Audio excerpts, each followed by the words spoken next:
నీట్లో మంచి ర్యాంక్ రాని విద్యార్థులకు బెస్ట్ ఆప్షన్ సిఎస్ఈఎంఏ కోర్సులు అడ్మిషన్స్ జరుగుతున్నవి. మేడ్చల్లో అయితే దారుణం చోటు చేసుకుంది. ఒక అమానుష్య ఘటన.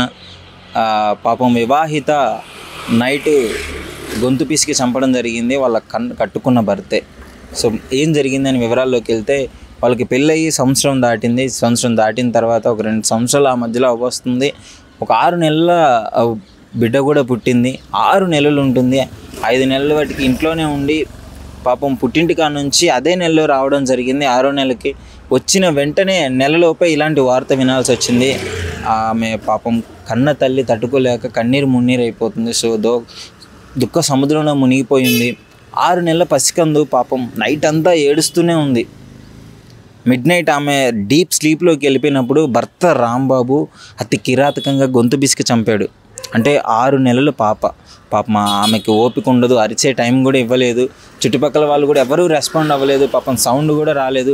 పొద్దున్నే ఆ పాప ఏడుపు పెద్దగా ఏడుస్తుంటే ఏంటి ఇంట్లో ఎవరు లేరా అని చెప్పేసి చుట్టుపక్కల వాళ్ళందరూ వచ్చినప్పుడైతే అప్పుడు తెలిసింది పాపం ఆమె చనిపోయి అకస్మాత్తుగా స్థితిలో అట్లా ఉంది.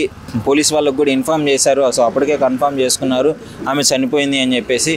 సో పోస్ట్మార్టంకి అయితే బాడీని పంపించడం జరిగింది. సో ఆమె గొంతు పిసికి చంపినట్లయితే తెలుస్తుంది. వాళ్ళ భర్త అయితే ఇంతవరకు పరారీలో ఉన్నాడు. ఎక్కడ ఉన్నాడో కూడా తెలియదు.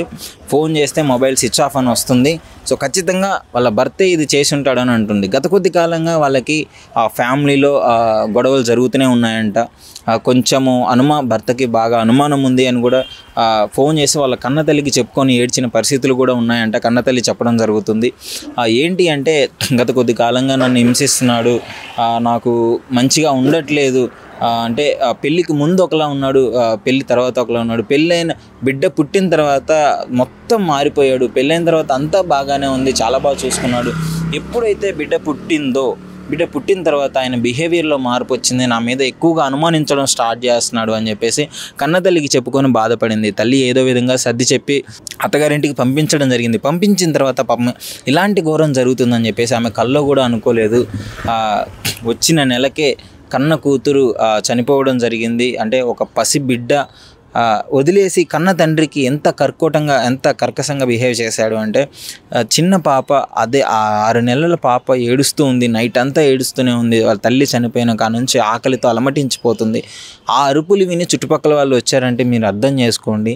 అప్పటి వరకు పాపం ఎవరికీ తెలియదు. ఆమె డీప్ స్లీప్లోకి వెళ్ళిపోయినప్పుడైతే నిద్రలో ఉన్నప్పుడు సడన్గా వచ్చేసి గొంతు పిసికి చంపడం జరిగింది. ఈ అనుమానం, ఈ కసి ఎంత లోపల ఎంత క్రూరంగా ఆలోచించి ఎప్పటి నుంచో చంపేద్దాం అనుకొని ఆ విధంగా ప్లాన్ చేసుకొని ఇంటికి తీసుకొచ్చి మరీ చంపడం జరిగింది. ఇది మేడ్చల్లోనే. అంటే జనరల్గా ఈ మధ్య కాలంలో అయితే ఇలాంటి ఇన్సిడెంట్లు చాలా జరుగుతున్నాయి. కన్న కూతురుని చంపడము, కన్న తండ్రులను చంపడము, కట్టుకున్న భర్తలను చంపడము, భార్యలను చంపడము, కన్న కొడుకులను కూడా చంపడము, చిన్న పిల్లలను కూడా విషమిచ్చి చంపిన.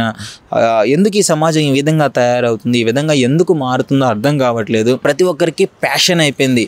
ఒక వ్యక్తిని చంపి ఒకటి పరారవడము లేదా పోలీసులకు లొంగిపోవడము అనేది. ఎంత చట్టపరంగా కొంచెం కూడా భయం లేకుండా బిహేవ్ చేస్తున్నారు. అంటే విచక్షణ రహితంగా బిహేవ్ చేస్తున్నారు. కలిసి జీవించాల్సిన వాళ్ళే బిడ్డలు పుట్టిన తర్వాత చిన్న మనస్పర్ధలకి ఇట్లాంటి డెసిషన్స్ తీసుకొని వాళ్ళ జీవితం మొత్తం ఆగం చేసుకోవడం జరుగుతుంది. సో అతనికైతే కఠినంగా శిక్ష పడాలి అని చెప్పేసి తల్లిదండ్రులు అయితే కోరుకుంటున్నారు. కనీసం ఫోన్ కూడా ఎత్తట్లేదు. ఖచ్చితంగా వాడే ఈ మర్డర్ చేశాడు అని చెప్పేసి వాళ్ళు చెప్పడం జరుగుతుంది. ఎందుకంటే ఒకవేళ మర్డర్ చేయకపోయి ఉంటే ఆ బిడ్డని దగ్గరికి తీసుకొని వెంటనే పోలీసులకి ఇన్ఫామ్ చేసేవాడు ఆమె చనిపోయి ఉంటే. కానీ ఇక్కడ అలా జరగలేదు. చనిపోయిన వెంటనే ఎక్కడికో పారిపోయాడు. ఇప్పటివరకు అతను ఆచూకీ కూడా తెలియలేదు. పోలీస్ వాళ్ళు అయితే ఇన్వెస్టిగేషన్ స్టార్ట్ చేస్తున్నారు. మేడ్చల్ పోలీస్ వాళ్ళు అయితే చూడాలి. మరి తొందరలో ఆ వ్యక్తిని పట్టుకొని అతి కఠినంగా శిక్షించాల్సిందిగా వాళ్ళ ఫ్యామిలీ మెంబర్స్ అయితే కోరుతున్నారు.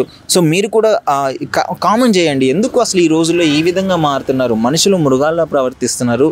ఈ ఒక్క 2-3 నెలల్లోనే కొన్ని 100 కేసులు మనం వినడం జరిగింది. విచక్షణ రహితంగా ఎవరిని పడితే, అంటే తల్లి లేదు, చెల్లి లేదు, బంధం లేదు, బంధుత్వాలు లేదు, ఎవరిని పడితే వాళ్ళని చంపుకోవడం జరుగుతుంది. గతంలో ఎప్పుడో చూసుంటాం, ఏదో వివాదాల్లో ఇంటి చుట్టుపక్కల వాళ్ళని లేదా వేరే ఊరు వాళ్ళని చంపుకోవడం చూసాం. కానీ ఇప్పుడైతే సొంత మనుషుల్ని చంపుకోవడం జరుగుతుంది. మేజర్గా బయట వాళ్ళని.